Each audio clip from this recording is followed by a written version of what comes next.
ಪ್ರತಿಯೊಂದು ಹಳ್ಳಿಲಿ ಎಲ್ಲ ತಾಯಿಂದಿರು ಕೂಡ ನಮ್ಗೆ ಆರ್ತಿ ಬೆಳಗ್ಗೆ ಹೋಗ್ರಪ್ಪ ಒಳ್ಳೇದಾಗುತ್ತೆ ಅಂತ ಹೇಳಿ ಕಳ್ಸಂತ ಅಷ್ಟು ತಾಯಿಂದಿರಿಗೂ ಕೂಡ ನಾನು ಇಲ್ಲಿಂದ ಅವ್ರ ಪಾದಗಳಿಗೆ ಮುಟ್ಟು ನಮಸ್ಕಾರ ಮಾಡಿ ಧನ್ಯವಾದ ತಿಳಿಸ್ತೀನಿ ಮೊದಲನೇದಾಗಿ. ಯಾಕಂದ್ರೆ ಅಷ್ಟೊಂದು ಪ್ರೀತಿ ತೋರಿಸಿದ್ರಿ. ಈಗ ಇಲ್ಲಿಗೆ ಬಂದಿದ್ದು ಒಂದೇನೆ, ಆಗ್ಲೇ ನನ್ನ ತಮ್ಮ ತುಂಬಾ ಇದೆ, ಅಷ್ಟೆಲ್ಲ ಏನಿಲ್ಲ.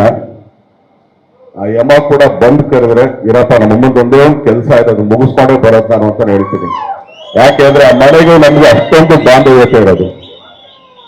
ಈಗ ಎಲ್ರು ನೋಡೋದು ಹೋದ್ಸಲಿ ಈ ಕೈ ಮುರಿದೋಗಿತ್ತು, ಈಗ ಆಕ್ಚುಲಿ ನನ್ನೇ ಆಪರೇಷನ್ ಇತ್ತು. ಇಲ್ಲಪ್ಪ ಇವತ್ತು ಅಮ್ಮನ್ಗೆ ಈ ಡೇಟ್ ಕೊಟ್ಟಿದ್ದೀನಿ, ಇವತ್ತು ಮುಗಿಸ್ಕೊಂಡು ಇವತ್ತು ರಾತ್ರಿ ಹೋಗಿ ಅಡ್ಮಿಟ್ ಆಗಿ ನಾಳೆ ಬೆಳಗ್ಗೆ ಆಪರೇಷನ್ ಮಾಡಿಸ್ಕೊತೀನಿ. ಆದ್ರಿಂದ ಹೋಗ್ಬೇಕಾದ್ರೆ ಮಾತ್ರ ದಯಮಾಡಿ ನಂಗೆ ಸ್ವಲ್ಪ ಜಾಗ ಮಾಡ್ಕೊಡಿ, ಕೈ ಎಳಿಬೇಡಿ ಅಂತ ಇಲ್ಲಿಂದ ಮೊದಲೇ ಕೇಳ್ಕೊಂಡ್ಬಿಡ್ತೀನಿ ದಯಮಾಡಿ. ಈಗ 5 ವರ್ಷ ನೀವು ಇಷ್ಟೊತ್ತು ನೋಡಿದ್ರೆ ಅಮ್ಮ ಏನ್ ಮಾಡಿದರೆ ಏನೇನು ಅಂತ ಅಂದ್ಬಿಟ್ಟು ಒಂದು ಇಂಡಿಪೆಂಡೆಂಟ್ ಕ್ಯಾಂಡಿಡೇಟ್ ಇಷ್ಟೊಂದು ಮಾಡೋದು ತುಂಬಾ ದೊಡ್ಡದು. ನಾನು ರಾಜಕೀಯ ಮಾತಾಡಲ್ಲ, ಆದ್ರೂ ಕೂಡ ಇವತ್ತೊಂದೇ ಮಾತಲ್ಲಿ ಮುಗಿಸ್ತೀನಿ. ಅಮ್ಮ ಏನೇ ನಿರ್ಧಾರ ತಗೊಂಡ್ರು ಕೂಡ ನಾವು ಹಿಂದ್ಗಡೆ ನಿಂತೇ ಇರ್ತೀವಿ. ಅದು ಯಾವುದೇ ತರದ ನಿರ್ಧಾರ ಆಗ್ಬೋದು, ಏನೇ ಆಗ್ಬೋದು, ಎಂಥದ್ದೇ ಆಗ್ಬೋದು.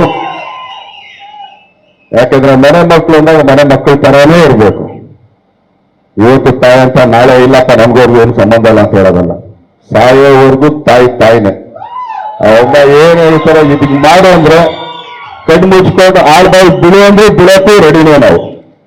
ಯಾಕಂದ್ರೆ ಆ ಮನೆಗೂ ನಮ್ಗೂ ಅಷ್ಟೊಂದು ಬಾಂಧವ್ಯತೆ ಇದೆ. ಸೊ ಆದ್ರಿಂದ ಇವತ್ತು ಅಮ್ಮ ಏನೇ ನಿರ್ಧಾರ ತಗೊಂಡ್ರು ಅದಕ್ಕೆ ನಾನಾಗ್ಲಿ ನನ್ನ ತಮ್ಮ ಆಗ್ಲಿ ಬದ್ಧವಾಗಿರ್ತೀವಿ. ಎಲ್ಲ ನನ್ನ ಆತ್ಮೀಯ ಸ್ನೇಹಿತರು ಕೂಡ, ಸೆಲೆಬ್ರಿಟಿಗಳು ಕೂಡ ಇಷ್ಟೊಂದು ಪ್ರೀತಿ ತೋರಿಸಿದ್ರೆ ತುಂಬಾ ಧನ್ಯವಾದಗಳು. ಹಂಗೇಳಿ ನಾನು 2 ಮಾತು ಮುಗಿಸ್ತೀನಿ. ಈಗ ಅಮ್ಮ ಮಾತಾಡ್ತಾರೆ. Thank you.